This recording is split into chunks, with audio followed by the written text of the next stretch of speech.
Bonjour les passionnés de jardinage. On est rendu maintenant à l'étape des semis intérieurs. Puis pour vous aider, on a préparé un super calendrier qui va vous permettre de mieux comprendre quelles sont les différentes étapes pour arriver à faire des beaux semis.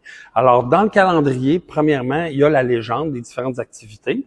Donc on parle du semis, on parle du repiquage, on parle de la transplantation à l'extérieur et les codes de couleurs qui sont associés à ces différentes activités-là, on les retrouve eux également dans le calendrier. La manière que c'est conçu, c'est qu'on doit identifier selon les régions où on habite, comme la grande région de Montréal, c'est la zone 6, et plus au nord, on parle de la zone 3-4.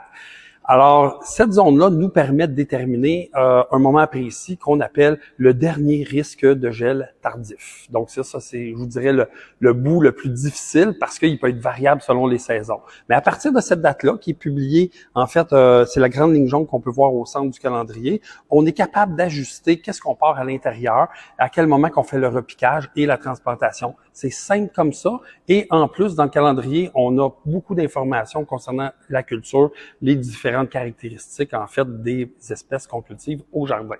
Alors, bonne chance, puis on espère que vous allez avoir un super jardin cette année.